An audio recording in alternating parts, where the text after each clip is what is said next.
Holiday festiveness, I can feel it in the air. So let's start off this morning. If you are online or you are in the room and you are wearing a festive holiday sweater, would you please stand up so we can all see your festiveness? Yeah, look at these great sweaters. I love it. I just had my festive scarf this morning. That's it. That's all I've got. All right. Well, whether you are joining us in person or online, please allow me to simply say, welcome home. We are so grateful that you are here to share this holiday season with us all. Also wanted to mention Fun Day School. Remember to call us, please, if you are bringing little ones. We love to see the little ones here. And with that, we will open our service in the way that we always do with our opening affirmation. So we'll say this top part together and then turn to someone near you for the very last line. So we have that up? All right. We are a welcoming community where the vibration of love lifts us, the wisdom of the ages inspires us, and the science of mind teaching empowers us. I honor the path that brought you here today. I honor the path that brought you here this morning. I honor the path that brought you here this morning. All right.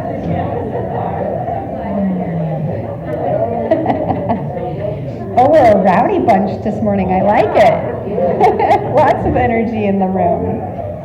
All right, and then you will notice on this next slide, this is our weekly schedule. You can find all of the details and registration links and everything on our website. Also wanted to let you all know that Scott is feeling better, and he wanted to just say thank you all for those of you who chipped in to help out with everything from the ornament exchange and cleaning up after it. You can see we're about halfway there. We're going to be meeting here at noon tomorrow, so if you're available, just to get things back in order so we can have that available for our Christmas brunch, which we'll talk about in just a moment. Also wanted to mention yoga with Kathy. Remember that she is out of town enjoying some holiday festivities with family, and her classes will start up again the second week of January. Next, we have Art with Louise. These will be moving to quarterly next year, and the first one is going to be on February 18th with rock painting. Yeah. Start looking for some good rocks. Good rocks.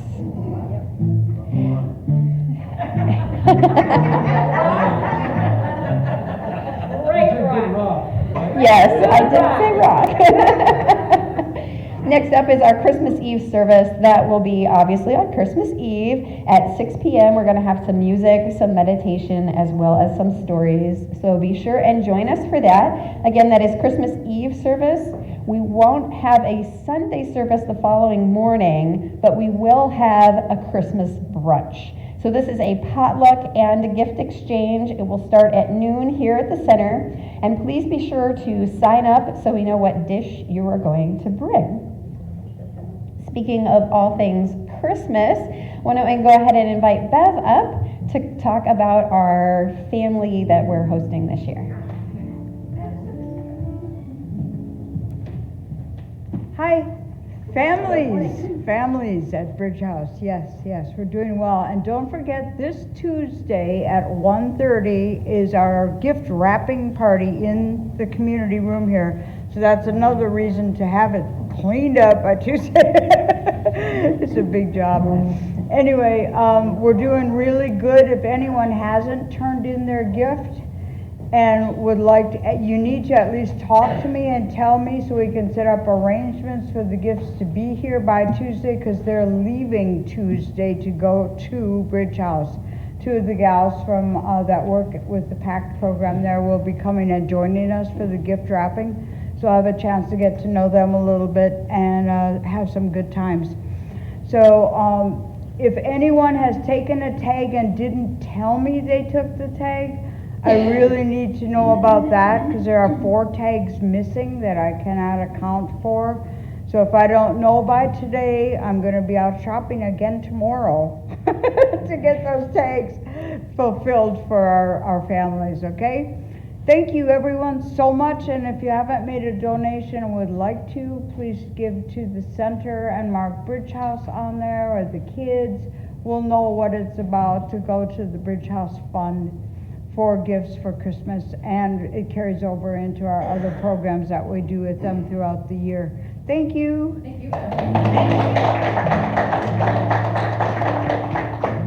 right, thank you, Bev. And Edward, you had something you wanted to talk about as well? Yeah.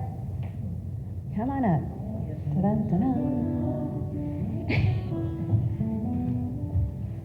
ta-da. Real quickly, season's holiday greetings and much love to everybody. Just want to re-announce that my new book has hit the shelves. Voila. It's now on sale at Amazon, Amazon UK, Barnes & Noble, Reader House, iTunes, and theaters near you, hopefully, one day. This one is called The Story of Reen. If you're a sci-fi or fantasy or Game of Thrones type person, it's a read. It's a novel. It's unlike my first book, which is still on sale too. But I'm working on the sequel actually as we speak, because I've gotten reviews that say that they want that. So it's going to be probably a trilogy. Also, half of the proceeds will go to the center. You know, always. And like I said last week, you know, don't tell Amy, but she's here, so she knows. We usually give more than half. Most of the time, we just give whatever we get. So, blessings to everybody. If you want to get something for Christmas for someone, you want a gift of literacy, or Reverend Angelica's book, which is... I'm reading it, I'm loving it. Oh. Thank you. Good endorsement. Yes. Also, Reverend Angelica's book is a eye-turner. I mean, I have been reading that since I got it last year, and it's fabulous. Thank you.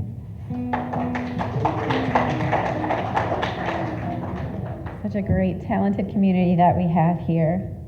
Also going on, we have the Global Peace Meditation. That's going to be December 31st at 4 a.m. Here. You can come in your pajamas. It will be here at the center, and we will be holding the space for global peace. And the heater will be on.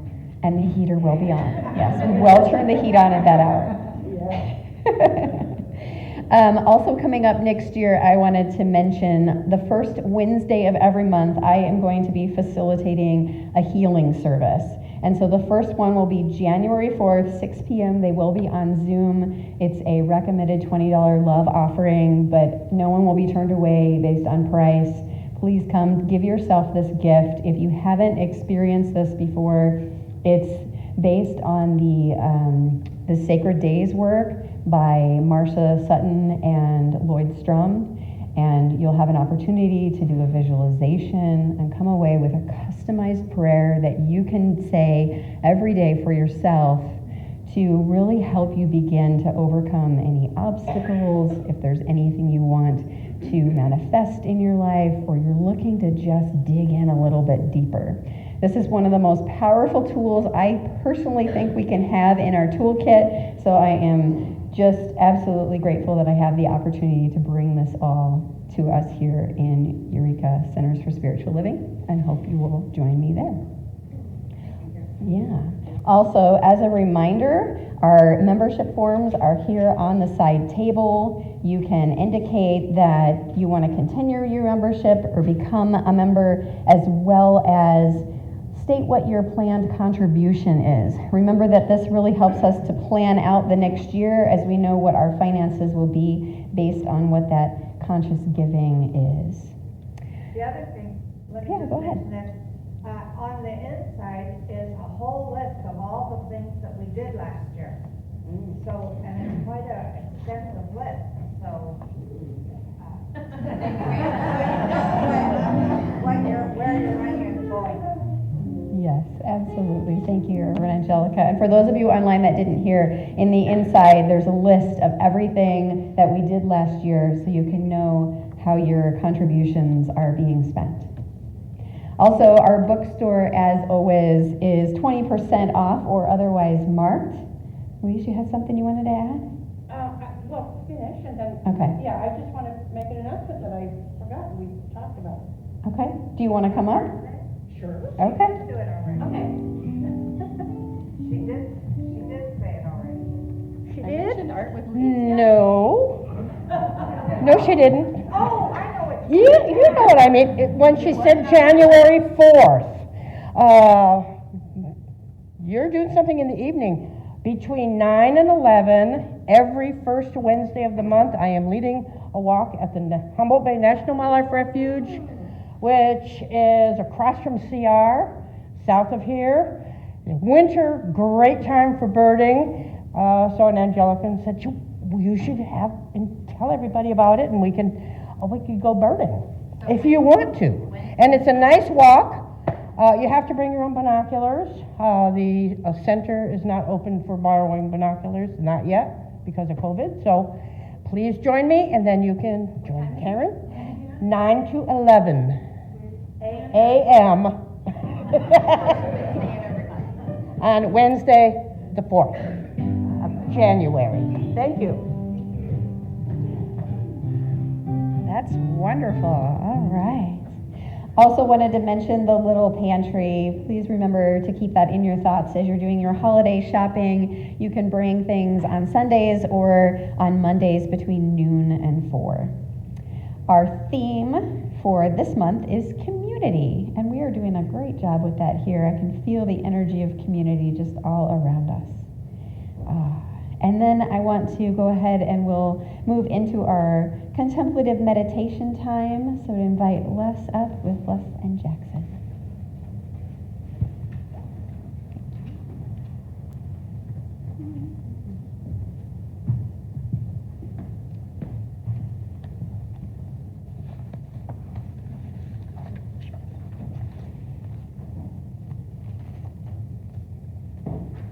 I am reading today from Ernest Holmes's Creative Mind and Success.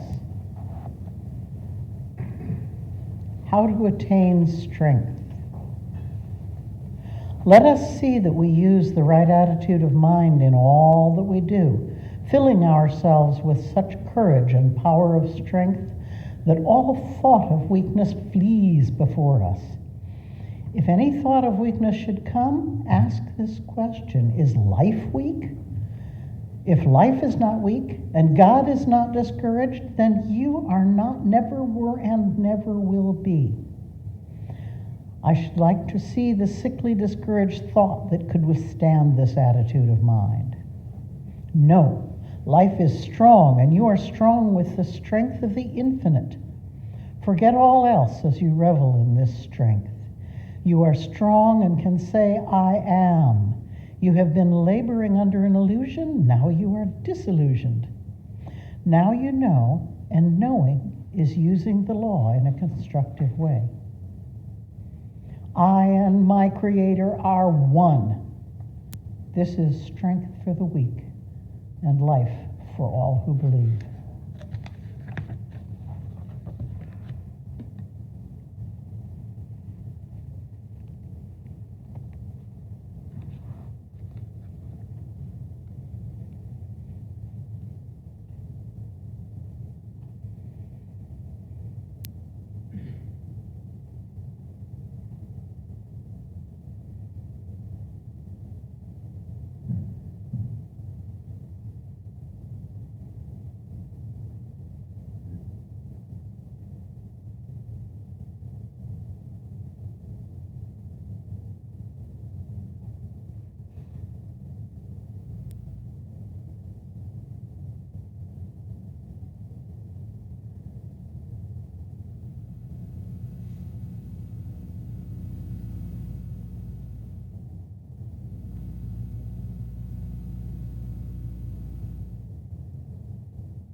You know that instrument very well. Thank you.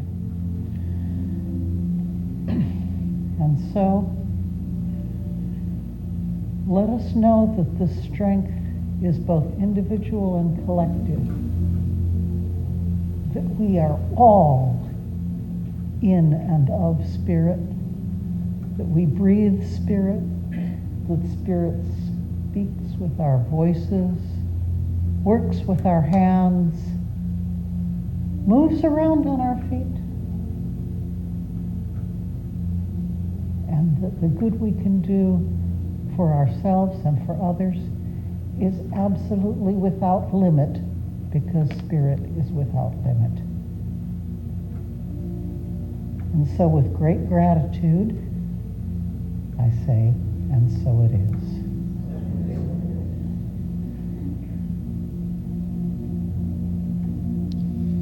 The power to heal, to prosper, to guide you is not in the sky,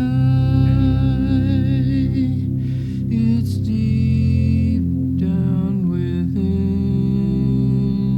you.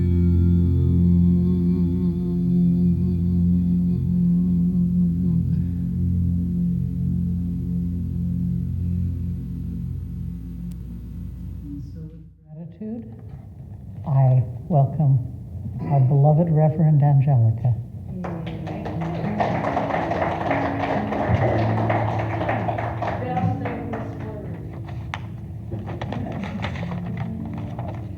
Thank you, Les. Thank you, Jackson. So this is going to be our last community talk, because next Sunday we will not be meeting. Everybody gets to stay home for Christmas morning. And of course, Saturday night we'll be doing a celebration of the light. Not just Christmas Eve, but quite a few of the world's religions have the theme of light in them, and they're celebrating something during December. So we're going to be honoring them. And then I bought candles with batteries. So that we will, I don't know, now after Claudia's experience, I'm afraid of candles, you know. Today is supposed to be called the Ode to Joy. That's the talk title.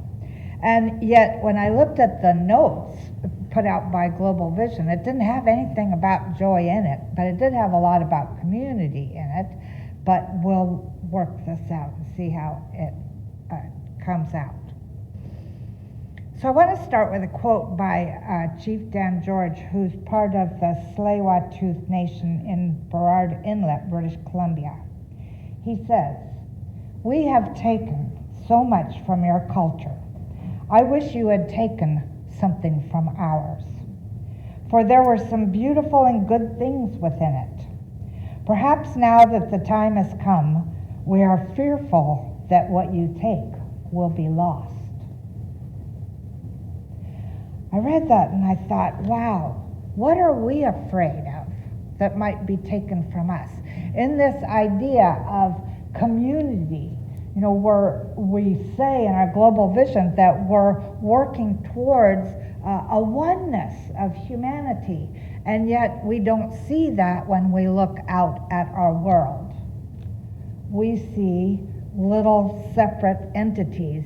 And sometimes the entities, like when I was living in Vancouver, one of the things I appreciated so much was that, you know, the Greeks lived in one area, the Chinese lived in one area, the African Americans lived in another area, the First Nations, what they called Indian people in Canada, which I thought was perfect, First Nations, they lived in another area, the Sikhs lived in another area, everybody lived in different areas, but anytime anybody had a festival, everybody went. And of course, being that we're all such foodies, oh my goodness, the Sikh area had the best Indian restaurants.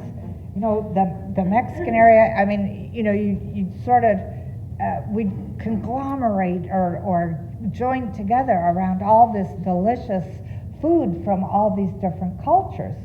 And it was absolutely wonderful. And there wasn't any, no, you can't come in this area because it's ours. You know, it was like, oh, come on in. I loved going to the Greek area. I love Greek food for one thing. But there was always these little old men that were sitting outside the coffee shops. You know, and I'd be wandering around doing, they'd all have their specialty stores along their main streets, two of their areas. And I'd be wandering around doing window shopping and usually get into conversation with the couple of little old men sitting at a table and end up having coffee with them. And, you know, it was a wonderful experience. I loved it. So I stop and think about, even in religion, there seems to be this fear base that is saying you must belong to this one, or you must belong to this one, or you must belong to this one. And there's this fear that something valuable will be taken away from that faith tradition if we intermingle. That's one of the reasons why I like religious science so much. When I came to religious science the very first time, I thought, oh boy, I'm home. And part of it is that our minister talked from the Quran. He spoke from the Bible. He's, you know, quoted various philosophers of different traditions, etc. And I thought, this is what I believe in, this taking the good. And what Dr. Holmes believed in was taking the golden threads out of everything and putting them together. So then I discovered in their notes that in 2003, UNESCO, which is the United Nations Educational, Scientific, and Cultural Organization, established the Convention for Safeguarding of the Intangible Cultural Heritage in the World. This includes oral traditions, performing arts, social practices, and craftsmanship, as well as rituals and festive events and knowledge about nature and the universe. And they have 4 qualities that they profess. 1, the culture is alive in people today, yet remains a reflection of the past. So honoring our traditions. It's inclusive in that by practicing it, it contributes to social cohesion. It's representative, supported by elders and experts in the community. And it's community-based in that no one else can define it for them. So that, when I read this, I thought, wow, this is what I was experiencing in British Columbia, was that the cultures were alive, they were inclusive, they were representative of their traditions, and they were community-based. I stop and think about it, and I think one Sunday we actually did say what our own cultural heritage was. We stood up and said what we were. And I think about all of us here, and I know my mother was a Norwegian woman. My father was an Englishman. So I'm learning more about the Norwegian culture because I figured that'd be a good thing to do, figuring out where my genetics, etc., come from. And so when we learn about each other's cultures, we develop such a rich understanding of each other and for humanity's capacity for expressing spirit in a way that we might never have seen before. And in that way, I believe it's called love and it's called compassion.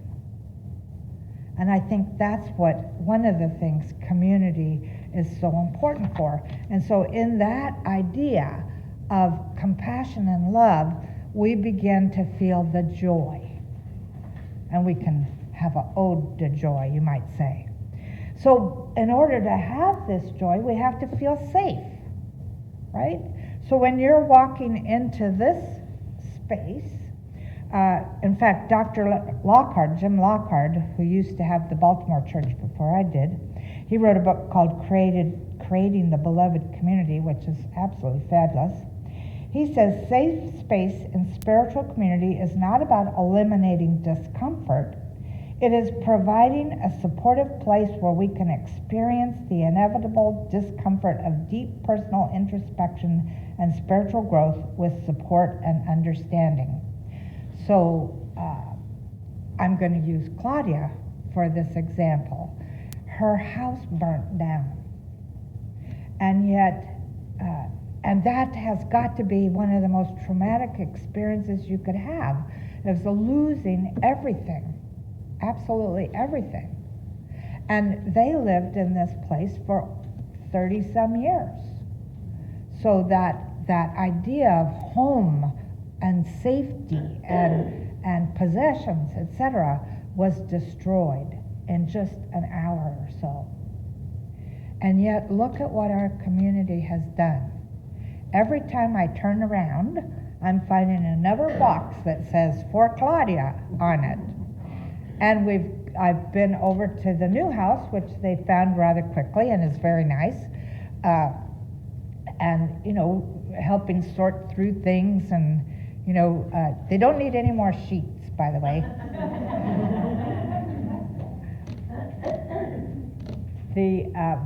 But every time I look at stuff, I'm thinking about how compassionate we are, and how loving we are, and how giving we are. I know money's been donated. There's so much that this community has come together to do. And one of the things that Claudia told me in one of our conversations was she felt so loved. And in that love is safety, right? The safety to move forward on our path. Safe space in spiritual community is not about eliminating the discomfort. I've had people come to me before that say, something will have happened in their life, and I'll say to them, "Why didn't you come to me? Why didn't you call me?" "Well, you're always busy." And my response is, "This is my job. This is my vocation. This is something I have chosen to do. So I'm here." And I know the practitioners feel that way. They're here for you. They studied long and hard, and took exams and everything to be able to support all of us in consciousness, and in consciousness is where everything is happening, absolutely everything.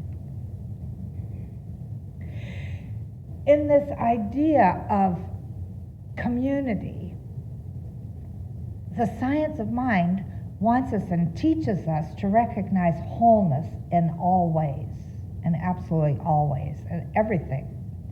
And so what I see in this is that all of us have an invitation to be in intimate communication with each other, using our best skills to welcome each other and to explore each other so that we can better understand each other, because the better we understand each other, the safer we will then feel. So let's ask ourselves, how do we get this higher view of life that we're always talking about here on Sundays and in classes? And, when I stop and think that I've been a minister for 36 years, and I've missed very few Sundays, that's a lot of Sundays to talk about the same old thing. But I'm talking to myself. I'm learning along with all of you, and I get to share what I learn. In fact, it reminds me, a memory comes through of when I was living in Vancouver. I was working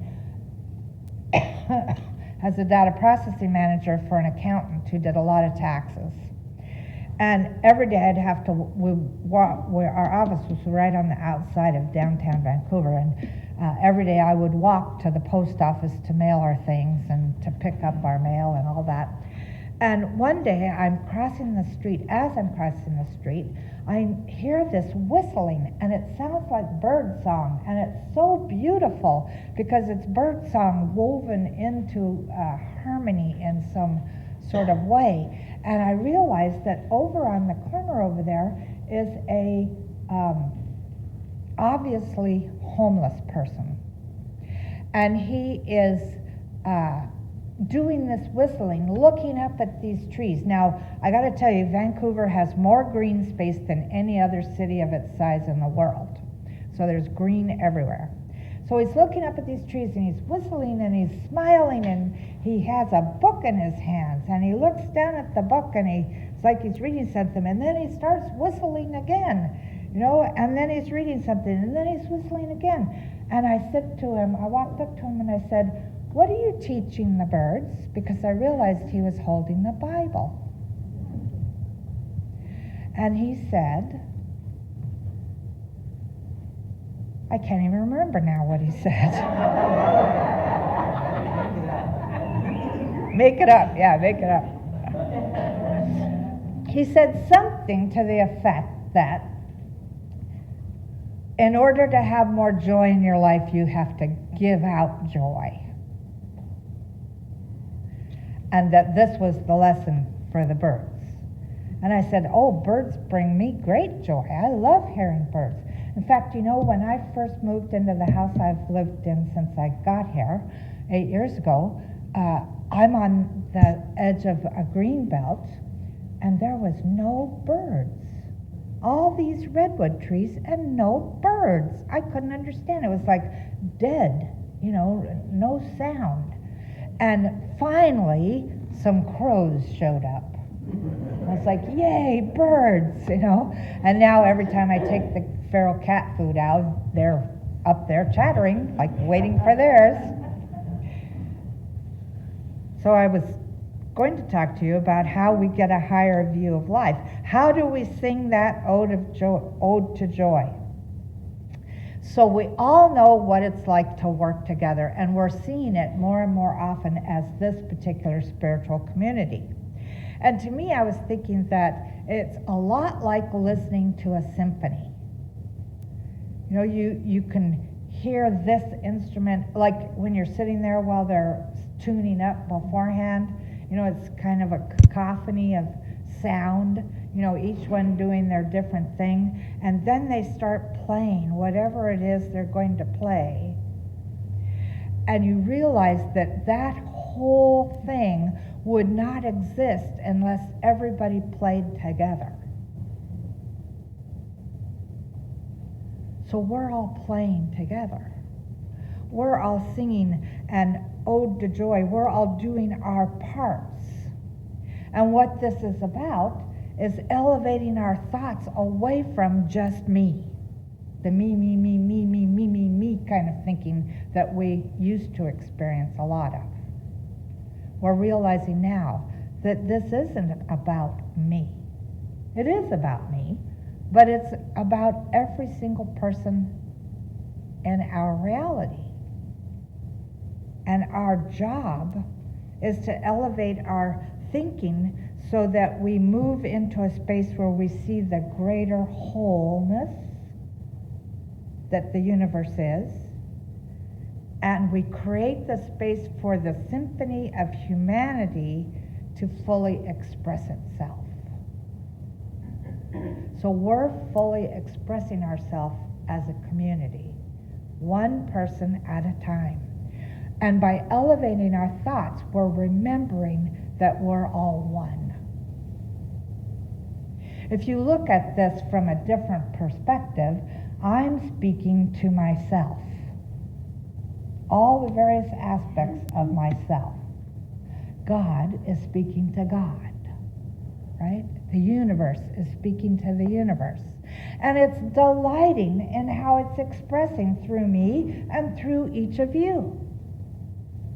But it's just one thing. And I know I use the word God a lot, but my feelings in this past year have brought me to think more that the name of God is love. But not the kind of love that we have for our children, though that's part of it, or for our significant others, but that's part of it, or for me, for my cats, but that's part of it. It's about an unconditional love that is continually being given. I listened to Sarah Blowden this morning on Insight Timer, and the meditation she did, she said, what if the uncomfortable parts of our life were really there to open us up to the greater good that we really are? And I thought, wow, the things that I'm experiencing that are uncomfortable, what if they really are here for me to experience, so that I open myself up to the reality, with a capital R, of my being. So I know that many of us have been saying, oh my God, this week has just been crazy, or ever since this COVID stuff and the shutdowns and all of that, I can't remember things very well, or all these things that we've been saying to each other. What if all of this is really about opening ourselves up to the truth of our being? So instead of complaining and bemoaning about what we have or haven't done, or etc., this too is God, this too is good, this too is for me. That was a main statement of Emma Curtis Hopkins, the teacher of teachers. Let's look at our problems that way. Let's look at the busyness or the all the stress of the holiday season that way. I believe that as we do that, and then we let ourselves, just go, oh, wait a minute, this too is God, this too is opening me up to my higher good, and we take a big deep breath, we'll move through this holiday season in a even better way than we ever have before. Remembering that what it's all about, what this season really is all about in Christianity, is remembering that that Christ child lives within us and that it's being reborn again as us. That the light, the oil that they only had enough of in Judaism for one candle on the menorah lit all 8 of them.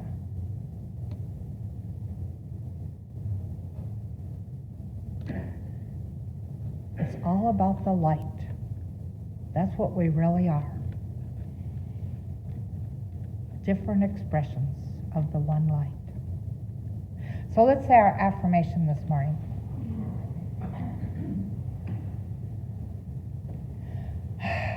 Today my spirit is lifted in joy as I celebrate the gifts of the season. And let's go into treatment.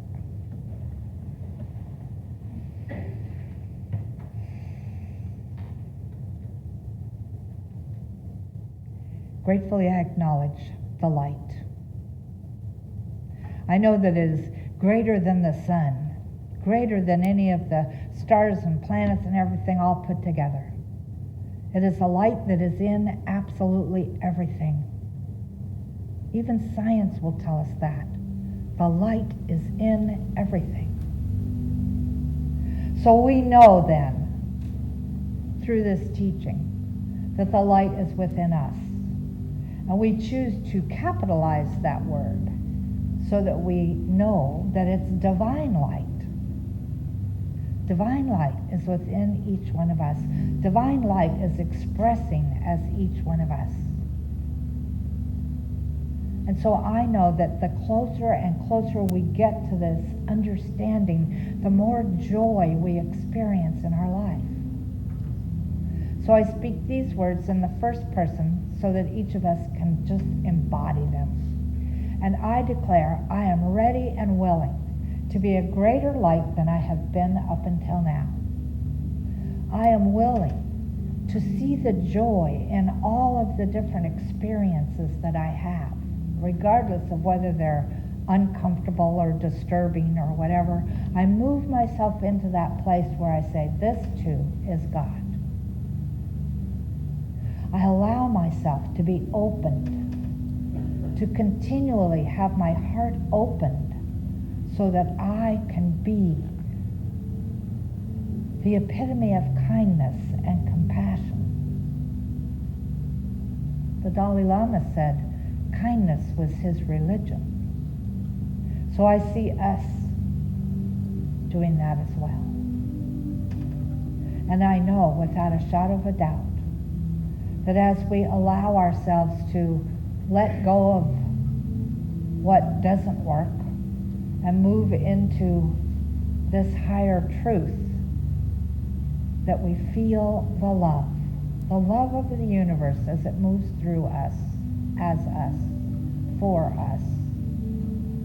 And we feel safe. Safe in ourselves, safe in our communities, safe. And this is a good thing, a very good thing.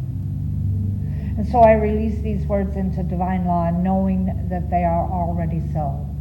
The whole universe applauds our decisions to live on a higher realm, a higher dimension. The whole universe celebrates us as we celebrate it. And so as we move into this season, we are grateful. We allow ourselves to experience more joy. And it is good. It is God. And so it is.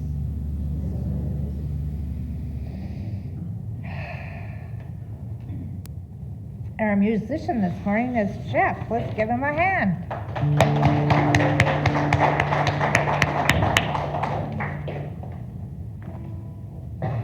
Just so you know, I shouldn't be as late here.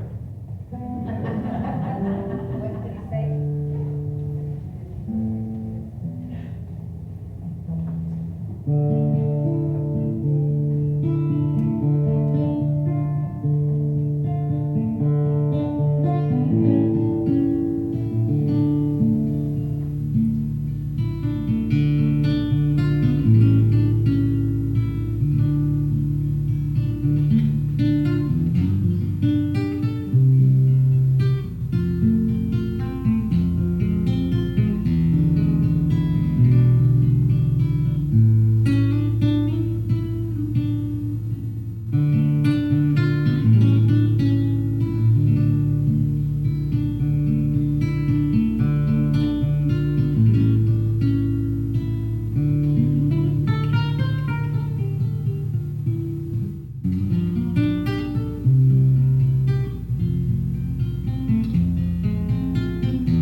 That was fantastic.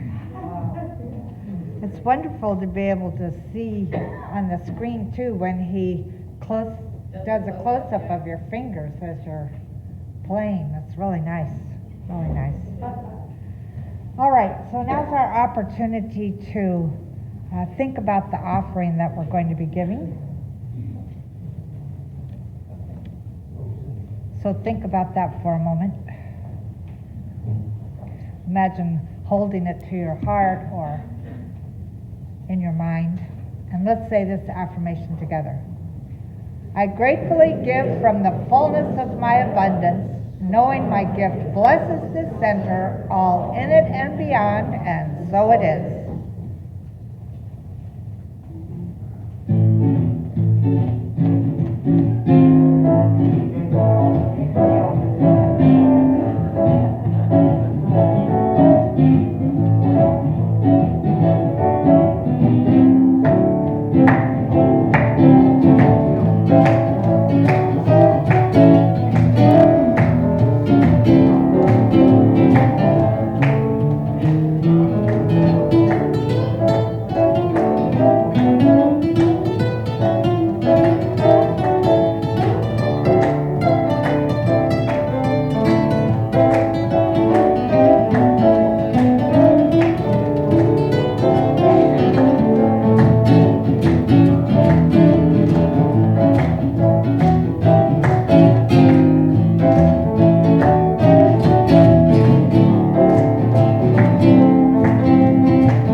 So we know that this offering blesses the center and all in it, and so it is.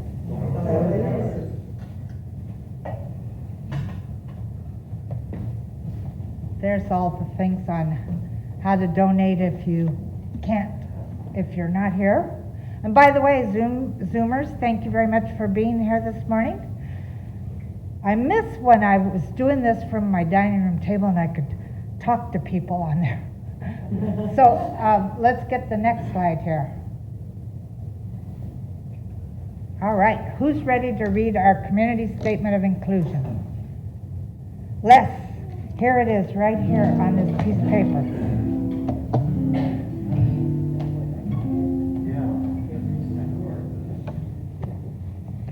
We, the Eureka Center for Spiritual Living, are a community that celebrates diversity, fosters inclusion, champions inner work, and creates space for brave, vulnerable conversations. We are a community that honors the unique emanation of God that each person embodies and advocates with people for human rights and dignity for all. We are a community that blesses each other, sees sacredness in all life, remains learners and listeners so that we may grow together, and understands that oneness is not sameness. We know our beloved community is revealed more fully when we love each other well. And so it is.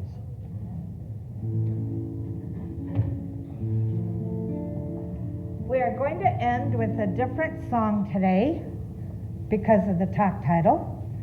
So if I could have that slide up, please.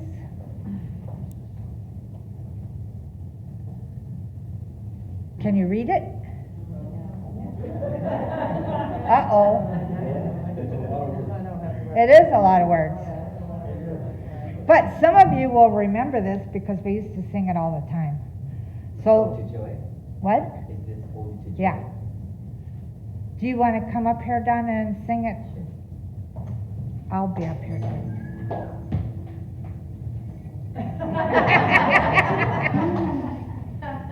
Da da da da da da da da da. That's the Ode to Joy. Yeah.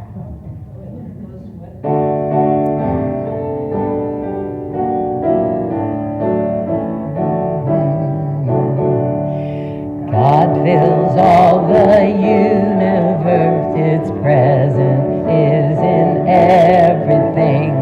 Love from God surrounds my life, and so this joyful song I sing. God is beauty, peace, and perfection. God is complete prosperity. I am one with God, and now I claim all good that's meant for me. God has given me the choice to do what I feel's best for me. Knowing this, I speak my word and listen for what is to be. Now I choose to let God express His love and its happiness through me.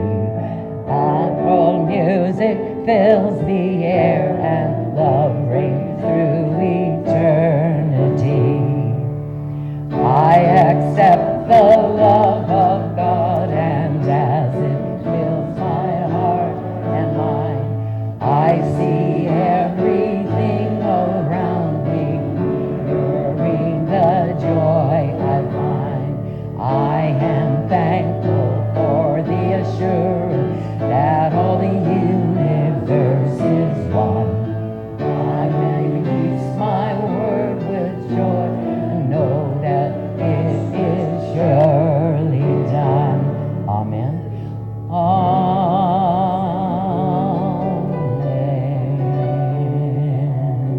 Oh.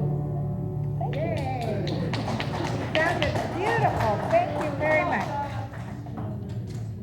So remember, next Saturday night at 6 o'clock, and no yoga this week. Let's see, and Saturday night at 6 o'clock, Sunday lunch at noon. And it's a potluck, and we need people to sign up if you think you're going to come, because then we know, those of us who are making potluck things know how much to make. And it's a white elephant exchange. And it's a white, which means what I've requested is nobody buy anything. You have to recycle something. All of us have things in our homes that we can recycle, right? Oh, bag of.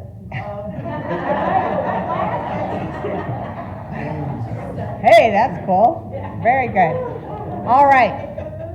So does anybody want to say anything before we excuse ourselves? Well, Merry Christmas, everyone. And Happy Hanukkah. Happy solstice. Yep. Oh, you know what? Talking about solstice, thank you. In the Monday newsletter, there's going to be a link to an online solstice experience by Reverend Kathleen Verrigan, who's my friend who we take people on tours, that we're going to Scotland in April. She's hosting one online on Zoom, so if that's something that you're interested in, it'll be listed in the Monday newsletter. And if anybody does not get the Monday newsletter, or if you get the newsletter, if you sign up for the newsletter, you get a big one for the month. And in fact, anybody that wants to write anything for January is welcome. I'll be working on that the week between Christmas and New Year's. You get one on Monday, and then I have a separate one that comes out on Fridays that's just like my book, a little essay and a spiritual mind treatment. So you can, I don't know, there must be a piece of paper around here somewhere that you could write your address down if you're not getting it already. So thank you very much. It was great to have you here this morning. It's great for the Zoomers to be here this morning. Thank you, thank you, thank you. And, the one thing this week, the wrapping party on Tuesday, definitely. I can't believe people aren't standing up and rushing out the door.